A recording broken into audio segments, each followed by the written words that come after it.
In this video, I'm going to show you guys exactly how I landed a software engineering internship at JP Morgan in my first year of studying computer science at King's College London. I'm going to show you guys the exact resume I used, and I'll walk you guys through the entire process from when I applied to when I got the offer. This video is going to be packed with tips and techniques because we're going to be going through a lot. So I started my CS degree in September of 2024, and in April of this year, I was at JP Morgan's Software Engineering Spring Week. Then about 2 months ago, I got a call for an offer to join them as an intern next summer. And let's start off by talking about your resume, which you probably want to hear about the most. Do not overthink this. There are a bunch of really simple guidelines that I'm going to walk you guys through so you can just get on with it and focus on the actual experiences and projects that are going to make you stand out. So when I was first applying, I simply grabbed a template from a YouTube video I got from Sajad, which is what I used and applied with originally. But now I've switched to a latex resume, which I think everyone should do because it looks way more professional and clean. Just search up Jake's resume on Google, make an account on Overleaf, and just fill in all the sections with your own experiences and projects. Your resume has to be a single page, no exceptions. Recruiters at the biggest companies literally look at resumes for less than 10 seconds, so they definitely don't have time to be turning a page. Just get your best few experiences and projects down with your technical skills at the bottom and your education at the top. So I'll show you guys the specifics on how I filled out my resume and we'll go through it section by section. Okay, so in the education section, all you need is your university and maybe your school. In the US, I've heard that you don't really put your high school GPA, but if you're in the UK, you definitely want to put your A-levels and your GCSEs, especially if they're strong. For your university, just put your degree type and your degree name. And I also recommend putting some of the names of the relevant courses that you've done at university in a little bullet point just in your education section. And to be honest, these weren't the exact names of the courses that I did at university. I changed them around a little bit in case the names themselves weren't as descriptive as possible. So in my first semester, I did a course called Foundations in Computing, which is like a maths for computer science course. But you probably couldn't tell that just from the title of the course alone, so I changed it a little bit to Mathematics in Computing. That tells the recruiters exactly what that course was. Same with what I have here, which is Object-Oriented Programming in Java. The actual course name was Programming Practice and Applications, but you can't really tell what language we learned. So I specified and told them that we learn Object-Oriented Programming in this class, and we use Java for it. Way more useful for recruiters. And now this is where you have to be a little bit smart. So I think my education section in my resume is one of the stronger parts of my resume, especially compared to my experiences and projects, which I personally think are way less impressive. And that's why I've got my education at the very top. If you think your education section isn't as impressive as your experiences and projects, I'd still say you should put it in your resume just to make sure that recruiters know that you have a degree, but maybe put it lower down. Just make sure those things that might be separating you from other candidates, like your experiences, are at the very top so they're the first things recruiters see. Next up, we have experiences, and the biggest thing here is to make sure that they are as relevant as possible for the role that you're applying for. So for viewers of this video who are probably looking for software engineering internships, make sure your experiences are as technical as possible. If you worked in a restaurant or at a counter at some store, that experience isn't going to be that relevant for your software engineering internship role. You can still put it in, but just lower down in your experiences section, but just make sure the ones at the top are the ones that are the most technical. As we said, these recruiters are literally spending seconds looking at each resume, so ideally have as many big names as possible. Big tech companies, big banks, whatever you can get on there. University names work really well too if you did a research role somewhere. These big name brands are really eye-catching for recruiters, and it lets them get an idea of what kind of experience you have at a literal glance. At this stage, you're probably a first year, so it's likely you don't have a crazy number of experiences, and especially when you're applying to something like Spring Weeks, which we'll talk about later, recruiters know this. So try and get any work experiences you did over sixth form, and with every bullet point you include in your experience section, make sure you follow a very simple framework that I learned from Sajad again when I was first writing my CV, which is called the XYZ method. So it goes used X, accomplished Y, which had Z impact. Used X, whatever tech stack you used. Accomplished Y, whatever you did with that tech stack. And then Z, the impact. What was the actual point of what you did? How did it affect the business that you did it for? Things like that. But the project section, especially as a first year, is the part where you can shine the most. You can just build anything you want at this point, especially with AI. You can literally do anything and learn anything you want. If you just keep your code on one side and ChatGPT on the other screen, you can ask it as many questions as you need if you need help understanding anything in your code. But just make sure whatever suggestions ChatGPT gives you, especially code changes, you have to understand it before you put it in your own project, or else everything is going to go to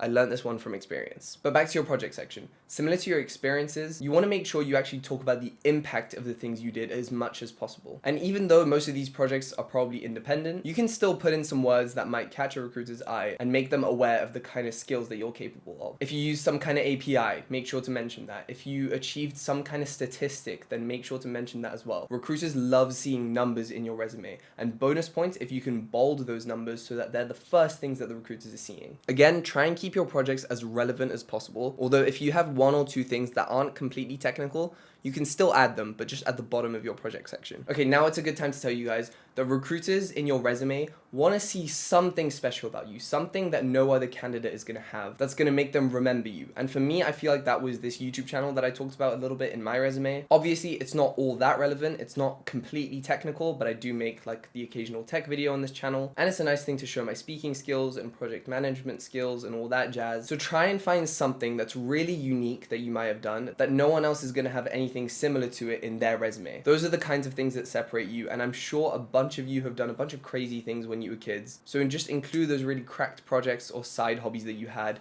whatever it is. Then the last part is just the technical skills that you need to fill out. It's pretty self-explanatory. You just list out any tech stacks that you know, any APIs that you've used, any libraries that you've used. And I also have some very general resume tips, like in terms of structure and stuff. Fill out every single line on the page, because if you have half completed lines, it looks like you don't have that much to talk about, and that's not a good look for the recruiters. Have a consistent structure. Literally just follow the template that I'm giving you guys, the one on Overleaf. Have your important contact details at the top of the resume so that they can contact you whenever they need, and try and have a good GitHub and LinkedIn that are actually up to date. These things are nice to have, maybe even a personal website just to show off a couple of your projects that you've done. Again, if you guys want to see the full resume that I've used, I'll have it linked in the description below. It's completely free for you guys to check out. Hopefully that helps somewhat. Okay, resume aside, a pretty common question that a lot of people ask is whether your school matters, like your university, or your experiences in your project. Or someone else will ask if my grades matter more or what tech stacks I know. Like, I think people know the answers to these kinds of questions, but they're just using it as cope to put off applying. Point is, they're both important. Obviously, all of these things matter. If you go to a really highly ranked university, great. But that doesn't mean that your experiences and projects can suck and that you're guaranteed a job just because you go to a top university. And alternatively, if you've done some really, really impressive projects this summer, the university you go to still matters. I'm not trying to lie to you. Obviously, recruiters are going to look at the university that you went to. Now, I definitely don't think that the university you go to matters as much as it did before when it comes to these job application processes. It doesn't matter if you went to a slightly lower ranked university, because all that matters now is the things that you can actually control, like the rest of your resume. Alright, mini rant done. Now let's talk about spring weeks in specific. This is a UK only thing, and I'm not aware of whether or not there's an equivalent in the US, but if you didn't know, which you really should by now, is that spring weeks are these little mini insight periods at companies. They can be a week long, 2 days long, 1 day long even, but most companies do them. Most of the ones that you can name, big banks, big tech companies. And the point is that the process of getting a spring week and then converting it into a summer internship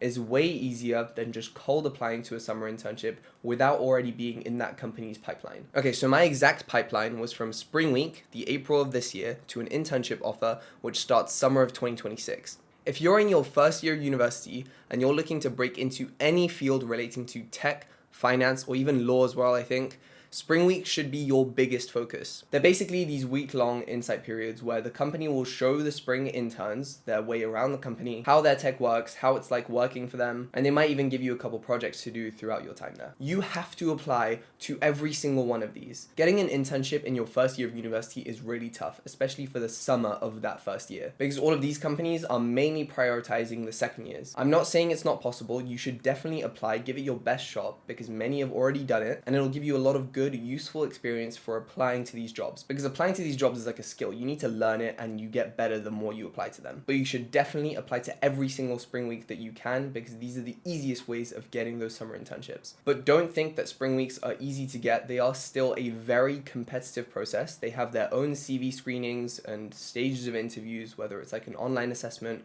or video interviews. Keep applying, because later in the video I'm going to give you guys some tips relating to those stages of applying to the spring weeks and even the summer internships. The next important point is to spam the apply button. A lot of you have probably heard about the girl who applied to over 600 jobs before she got an offer, and I'm not saying it's going to be that extreme, but job applications are tough. A lot of people say that it's basically like a full-time job, but I don't think it has to be. You cannot be scared of getting rejected because you have a 100% chance of being rejected at least once. I have no doubts about that. So get the rejections out of the way, keep applying because it really is just a numbers game. You have to take this seriously. If you're just applying to a couple jobs that you just randomly see pop up on LinkedIn, then it's not gonna work. I think 200 applications over a single summer is not an unreasonable number to try and hit at all. I recommend opening some kind of spreadsheet, whether you want to find a template online, and just filling it out with every single role that you can find on the internet. Have a little toggle next to each one for whether you've been rejected, accepted, or whatever, and then expect most of these, the overwhelming majority of these rows, to be red,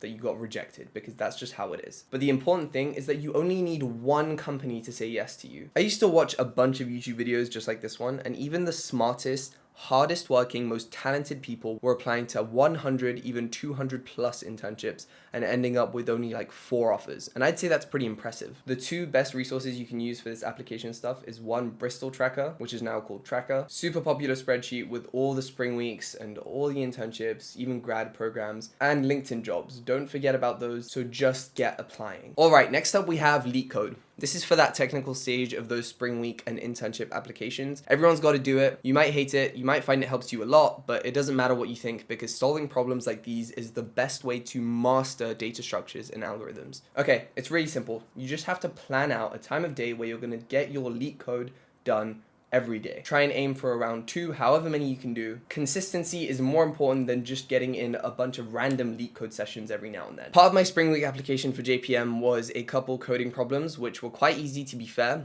but there were other companies that had far more difficult, more time-consuming coding challenges, and mastering LeetCode is going to help you a bunch with that. Make a plan, stick to it, and you'll be fine. The way I recommend doing it is for every LeetCode question you solve, open up a spreadsheet and then add that in a row and then add a 1-line explanation as to how you would solve that problem. Just so that instead of memorizing chunks of code, you just have 1 line that's used for future reference so that you know how to solve a similar problem in the future. Resolve the ones that you've done before just so the solutions really do stick, and it definitely will get boring after a while, but it just has to be done because the coding problems these companies give are very, very similar to the exact types of questions on LeetCode. Pro tip, you can filter out on LeetCode the types of questions that the companies have already asked before in interviews. And I recommend watching LeetCode's solution to every single LeetCode problem you do, whether you get it right or not. Okay, now we're going to talk about your interviews, both online and in person. Most important thing to do here is to research the company as much as possible. Both general things about the company, like what they do and what different divisions they have, but also a bunch of random stuff like their company goals and missions and stuff. For every company, I used to open a new page in Notion and write down everything I thought I needed to know about that company, and then based on the core values specific to that company,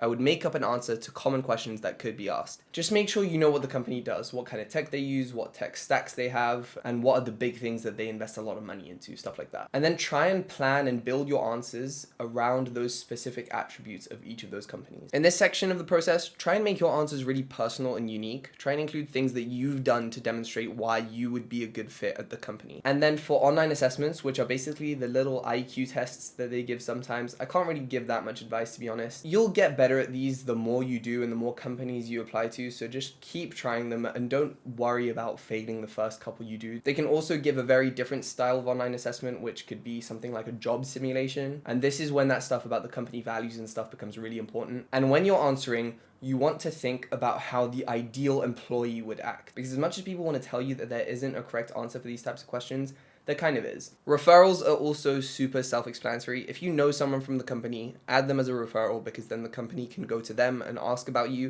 And if they give a positive review, then your chance of getting in is way better. If you don't have a referral, it's not that big of a deal. Apply to the company anyway. I didn't apply to JP Morgan with a referral, but if you want to get one, LinkedIn is the place for it. Try and reach out to 20, 30, 40 people from the company. A couple of them are bound to answer at least once. Try and spark up some kind of conversation that's personal to them so that instead of a completely random outreach, it's a little bit more of a warm conversation. Clicking the connect button on LinkedIn 1,000 times is not going to get you that referral, but you actually have to put effort into making a connection with that person. Now, different companies have different conversion rates of number of spring interns to summer interns. I've heard JP Morgan's is quite high, but it changes year to year. And so the thing that they chose which spring interns to take forward to the summer internship program was a hackathon that they held, and basically based on your performance in that, I think they decided who would get the summer internship. But generally in these spring insight programs, they'll give you a couple tasks, maybe some group projects, and those tasks are going to heavily determine what they think of you, the way you act with your team, the way you input your ideas, stuff like that. So just make sure you're working hard in those group tasks, trying to involve everyone, stuff like that. Again, every company is going to do it differently, so I can't speak for every single one, but just try your best to stay alert in the spring week and try and impress them. Make sure you dress nicely, wear a shirt, wear a tie,